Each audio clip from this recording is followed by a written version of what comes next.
Welcome to another episode of Mike's Money Picks. Today on the podcast, we're going to be continuing our series of previewing all 32 teams in the NFL for the 2023 fantasy football season. Today, we're going to be taking a look at the Los Angeles Chargers. We're going to be doing this division by division. So earlier tonight, we actually recorded the Kansas City Chiefs team preview. So if you missed that one, go check it out on the episode feed if you're listening to the podcast on Spotify or Apple Music. Now, the reason why I worded that way is because we're trying something new. Got a little bit of a setup upgrade. So I'm going to be kind of trying to record this and put this on YouTube as well as recording the podcast as you normally receive it. So if you're listening to the podcast, nothing's changing at all. But I do encourage you, go check out the YouTube page. It is Mike's Money Picks, and it will be up there as well. I'm also going to ask for a small favor, you guys. If you're listening on YouTube, I'm doing this in a different format than I did the Kansas City Chiefs preview earlier. So I need you guys to let me know.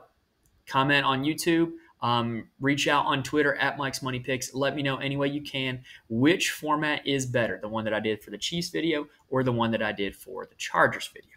All right. Now, whether you are a first-time or a long-time listener, please subscribe to the podcast feed on Spotify, Apple, or wherever you get your podcast. Also, if you could subscribe on YouTube, Mike's Money Picks, I would greatly appreciate it. It really helps me out a lot. And also, please hit the like button on the video. I'm not like those other guys. I'm not going to ask you to smash the like button.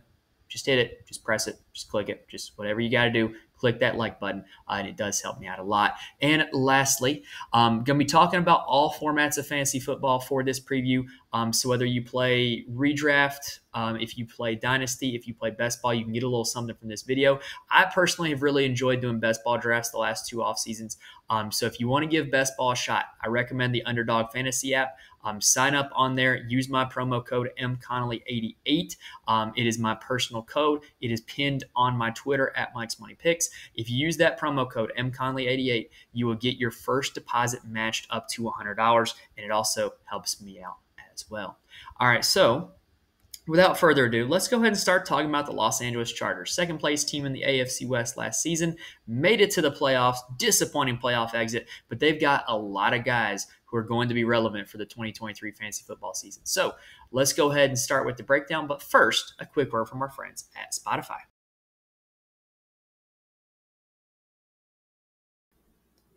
So I'm realizing now that it might be a little bit awkward if you're watching on YouTube because you didn't get the Spotify advertisement. So I might have a little something to figure out there as I'm trying to do these two formats. But anyway, let's go ahead and start talking about the Chargers. So in 2022, the Chargers offense was 8th in the league in total yards and 13th in the league in total points. It was a little bit of a step backwards from what they had shown in 2021, but this was still an effective offense that was able to move the ball and able to score. This was also an offense that heavily favored the pass as opposed to the run. They passed at the second highest rate in the NFL, only behind the Buccaneers, which if you were to flip that means that they ran at the second lowest rate in the NFL. Also, again, Buccaneers is the only one beating them. Now, they were also second in the NFL in total plays. And so what you're looking at here at the Chargers is you're going to have an offense that is going to be on the field a lot. They're going to be able to move the ball. They're going to be able to score points, and they're primarily going to do it through the air. Last season, the Los Angeles Chargers led all teams in the NFL in terms of fantasy production from the running back position, which should come as no surprise given that Austin Ekeler finished as RB1. But it's largely because they targeted the running back position in the passing game more than any other team in the league. Now, that might have a little something to do with kind of how the season went last year for the Chargers. So let's go ahead and start breaking that down week by week. So in terms of weekly finishes, Justin Herbert, not his best year. He had 2 top 5 weekly finishes, only 2 the entire season. Now, if you were to expand that and to make it kind of starter call-y, so top 10, he was only top 10 in 8 weeks. So that's about half the season Justin Herbert finished in the top 10. Now, if you flip it to the running back position for the Chargers, though, Austin Ekeler was an absolute machine. He finished as the running back number 1 in 4 separate weeks. He was top 5 in 10 total weeks. They played 17 games. He was top 5 over half of them. And he only had 1 week, week 1, where he finished as a non-fantasy starter outside the top 25. Now, if you're looking on YouTube, you can see the chart. If you're listening on Spotify, I can tell you this much. There was only one other week where any Chargers running back finished in the top 25, and that was Joshua Kelly in week 5. So this was pretty much a one-man wrecking crew at the running back position last year. This was not running back by committee. It was running back by Austin Ekeler, and he was dominant. Now, at the wide receiver position, things get really weird. So basically, the health of the wide receiver room for the Los Angeles Chargers was really just not great last year. You had Mike Williams missing 4 games. You had Keenan Allen missing essentially 8 games. Josh Palmer missed a game also. Jalen Guyton missed most of the season. So just a whole lot of injuries in this receiving core. And if you go back and look at what Justin Herbert did, Justin Herbert was really ineffective in the weeks where most of his receivers are out, particularly week 9 and week 10, where he finished outside the top 15 in both weeks. Now, the Chargers themselves, the scoring for the receiving position was pretty erratic when you look at the course of the whole season. Mike Williams is the ultimate boom or bust fantasy wide receiver. He had 4 top 10 weeks in 13 games played. And the others, you just look at a whole lot of not fantasy starter caliber weeks. But when he did start, he did give you a good performance. It's why Mike Williams, in my opinion, has a lot more value in best ball fantasy formats than he does in season-long fantasy formats, because he can give you those spike weeks. Now, Keenan Allen is really worth talking about, because Keenan Allen returned from injury full-time from week 11 on. And after week 11, he was pretty doggone good for the Los Angeles Chargers. He finished as a fantasy starter every single week since he returned from injury. That's 7 straight weeks, and he ended the season as wide receiver 1 in week 18 with top 10 performances in week 14 and week 16. Now, Josh Palmer and DeAndre Carter were both great in spurts when Mike Williams and Keenan Allen missed games. Josh Palmer peaked in week 11 where he was wide receiver 3. Now, the receivers missing games also led its way to tight end Gerald Everett having a solid season also. He started off the season really hot. He kind of cooled off as the season went on, but he still was a productive fantasy tight end. He did end up having 5 top 10 weeks last season. All right, so that does it for the weekly finishes. Now let's kind of break down where each player stood at the end of the season and where I have them heading into next season. So first up is Justin Herbert. So Justin Herbert, very disappointing last year. He was drafted as the 3rd quarterback off the board in most fantasy leagues, and he finished the season as quarterback 11. In terms of fantasy points per game, he was quarterback 15. Now, I think you can attribute that a lot to the health of his wide receiver room, right? Like, he just wasn't as productive because he didn't have the guys to throw to that he previously did. He also ended the season, you can call this an outlier because each of his first 2 seasons, he had at least 3 rushing touchdowns, but last season he did not score a rushing touchdown. So I think last season really might have been more of an outlier season for Justin Herbert as opposed to the sign of the norm. You also look at it, he was not passing the ball as deep as he was usually. He was 32nd in the league in air yards per attempt, which means that pretty much his throws were not going very far. And so you're looking at this year, the Los Angeles Chargers are going to have a new offensive coordinator in Kellen Moore coming over from the Cowboys, who likes to throw the ball a little more deep downfield than previous offensive coordinator Joe Lombardi did. So what I think you're going to see with Justin Herbert this year is I think you're going to see a much better fantasy season than we saw last year. You know, last year finishing as quarterback 15 in fantasy points per game, it's just not great for Justin Herbert. And I expect this year to be a lot better because I think he's going to be throwing the ball downfield a lot more with those healthy wide receivers. And I think he is also going to have a little bit of more of an impact in the run game. You know, Kellen Moore coming over from Dallas, Dak Prescott would give you some rushing yards and rushing touchdowns as well. So I really do think everything is trending upward as opposed to where it was last season for Justin Herbert. He comes in my ranks as quarterback 8 for the 2023 season. All right, now we got to talk Austin Ekeler. So Austin Ekeler finished last season as running back 1 overall. Like I said, he was pretty much a one-man workhorse in the backfield for the Los Angeles Chargers. In the 2021 season, he finished as running back 2 in terms of fantasy points per game. And he's also scored at least 18 touchdowns in each of the last 2 seasons. And he's caught 70 balls in each of the last 2 seasons. So what you're looking at with Austin Ekeler is a super consistent fantasy commodity. And it's largely because of how many passes he catches. He led all running backs in catches last year. And if you look at the usage stats, he just had like a super high amount of volume, high amount of opportunities. He was number one in targets among all running backs. He was number one in weighted opportunities among all running backs. He was number one in red zone touches among all running backs. And all that opportunity led to being number one in touchdowns among all running backs. So just Austin Ekeler, all that workload, and it ended up with being the most productive running back in all fantasy football. Now, what is also interesting is I don't even think that last year was his ceiling. Last year, he only had a snap share of 61.9%. If he becomes like a true workhorse running back, like this is like a make or break year for Austin Ekeler with the Chargers. So if they decide to run him into the ground, a la what the Raiders did with Josh Jacobs last year, you could see that snap share and that opportunity share actually go up a little bit. And I think that he actually has a higher ceiling than what he did last year, which, by the way, was running back one. So Austin Ekeler, just an absolute great fantasy commodity. I think he's going too low in best ball drafts right now, if I'm being honest. In best ball drafts, he's going as like the 7th or 8th player off the board. I would have him coming in at about 4th in best ball drafts and about 4th in overall fantasy drafts. Austin Ekeler is my running back 2 heading into next season, only trailing Christian McCaffrey. Now, Keenan Allen has been the lead receiver for the Los Angeles Chargers ever since they were the San Diego Chargers half a decade ago. His rookie year was all the way back in 2013. Now, Keenan Allen has been a very good fantasy player pretty much for the latter half of the last decade, right? If you look at his last 4 seasons, he has finished in the top 11 in fantasy points per game amongst receivers in each of the last 4 seasons. And he's done it without having a huge amount of volume scoring touchdowns. He's never scored more than 8 touchdowns in a season. Now, granted, last year he only played 10 games. 2020, he only played 14 games. So you're looking at a guy who, when he is healthy, is one of the best fantasy wide receivers you can ask for because he's getting a consistent workload and he's going to be getting a consistent opportunity to score a lot of fantasy points. Last year, he had a 22.5% target share, 27.8% target rate, which is pretty solid if we're being honest, but not like elite solid, like not to a point where he couldn't sustain that.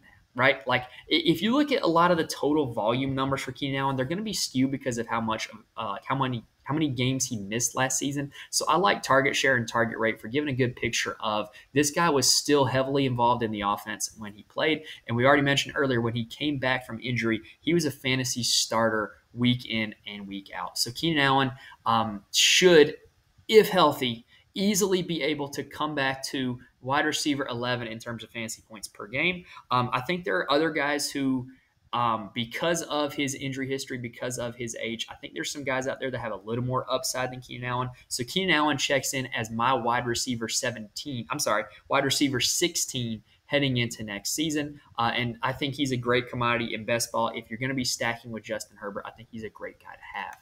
Now, Mike Williams has been the Chargers wide receiver 2 for pretty much the last 5 years, ever since he was a rookie in 2017. Last year, he finished as wide receiver 32 overall, even though he did miss 4 games.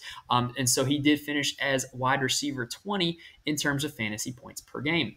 Mike Williams is kind of the boom or bust fantasy commodity. He's like the opposite of Keenan Allen, right? Because Keenan Allen is just a guy who is going to be getting these short and intermediate targets. They're going to be there week in, week out. The production is going to be there week in, week out. Mike Williams is going to be getting the deep shots, the contested catches, just opportunities that are not consistent because they're not only going to require accuracy for the quarterback, but they're going to require him to come down with more difficult catches than what Keenan Allen's getting out of the slot. So Mike Williams, definitely much more boom or bust. But when you look at the target share and target rate, they were both significantly lower than Keenan Allen. But when you look at the average depth of target and the number of deep targets, they're much higher than that of Keenan Allen. Now, the one thing that kind of worries me about Mike Williams is they did draft a rookie wide receiver, Quentin Johnston, coming out of TCU. However, Quentin Johnston is one of the prospects out of the NFL draft this year that I didn't really know what to do with. I've mentioned this on the podcast here before. I am a big Texas Longhorns fan, so I ended up watching a lot of TCU this year just because I like to keep up with the Big 12.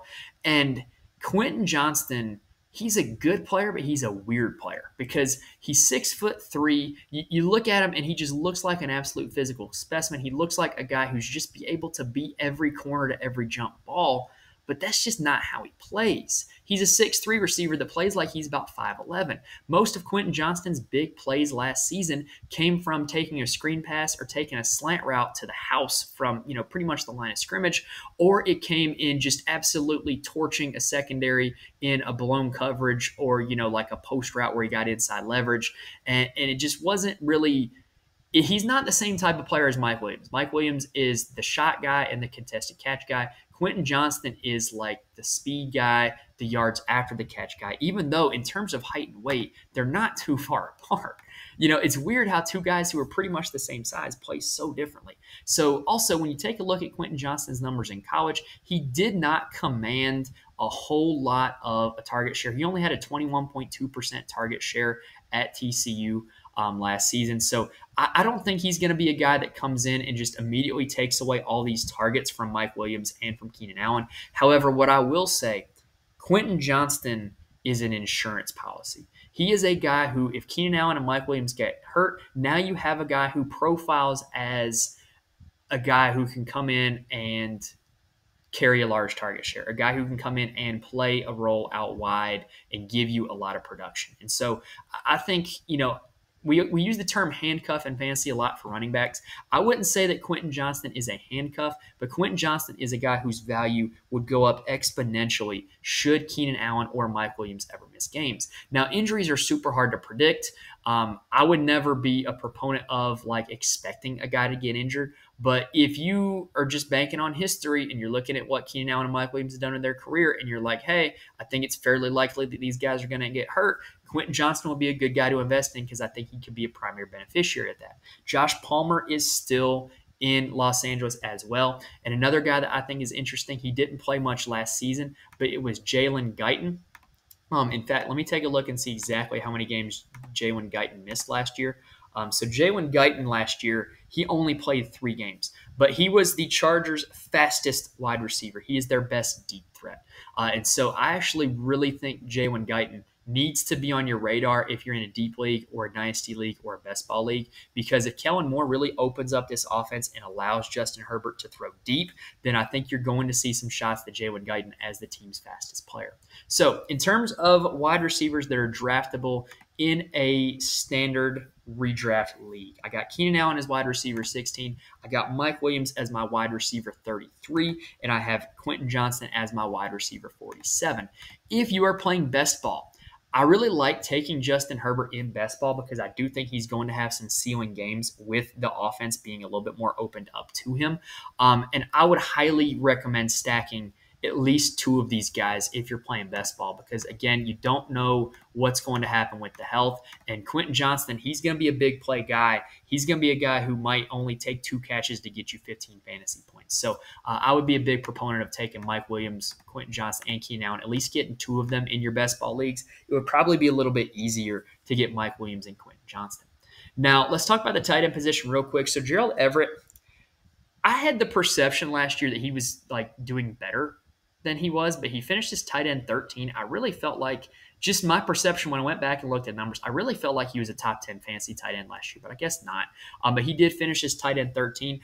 I really think he was a big-time beneficiary of the wide receiver health last year, where we had Keenan Allen and Mike Williams injured a whole lot. He ended up with 87 total targets from the tight end position. That's 8th in the league.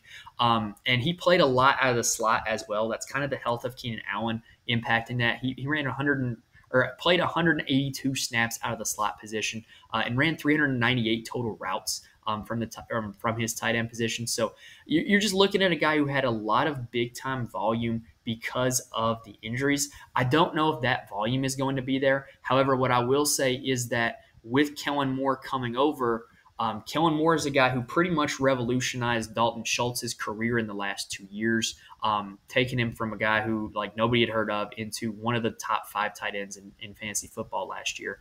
And so I really think that if Kellen Moore is running his offense the way he wants to, he's going to be utilizing his tight end as a pass catcher. So I really do like Gerald Everett in that role.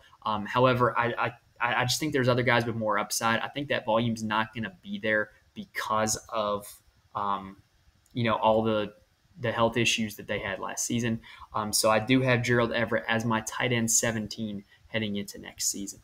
All right, so that does it for the Los Angeles Chargers team preview.